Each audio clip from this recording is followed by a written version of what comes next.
వదినా బాగున్నావా? బాగున్నామమ్మా, మీరు బాగున్నారా? స్కూల్ స్టార్ట్ అయినాయి కదా, పిల్లల్ని రేపటి నుంచి పంపించేద్దామా? మంచి రోజు ఏ రోజు చూసుకొని చెప్తాను, ఉండమ్మా. రేపు అమావాస్య అమ్మా, రేపు పంపించను.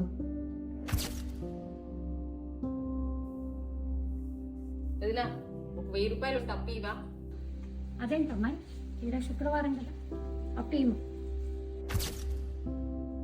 వదినా ఆ ఇల్లు పూర్తి అయిపోయింది. రేపు 12వ తారీఖున గృహప్రవేశం పెట్టుకుంటున్నాం, ఖచ్చితంగా రండి. అవునా? ఇది ఆషాఢ మాసం కదమ్మా, ఎలా పెట్టుకుంటారు? ఇదంతా ఆషాఢ మాసమే. ఆషాఢ మాసంలో శుభకార్యాలు పెట్టుకోరమ్మా. ఏంటో ఈ మధ్య మా ఇంట్లో ప్రశాంతత ఉన్నట్లా, ఎప్పుడు చూసినా గొడవలుగా ఉంటుంది, రాత్రి తక్కువైపోయింది. అవునా? మనకు తెలిసిన పద్మ వాళ్ళ అబ్బాయి వాస్తు చూస్తాడంట, ఒకసారి పిలిపించుకొని చూపిద్దామండు. చిడిపోద్ది అంత ఇంట్లో.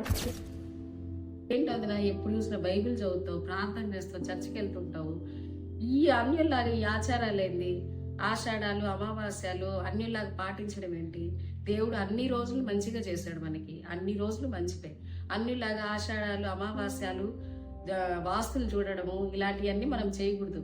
క్రీస్తులో ఉన్నప్పుడు ఇవన్నీ కూడా మూఢనమ్మకాల కిందే వస్తాయి. మనకి ఏ సమస్య వచ్చినా ప్రార్థన ఆయుధం.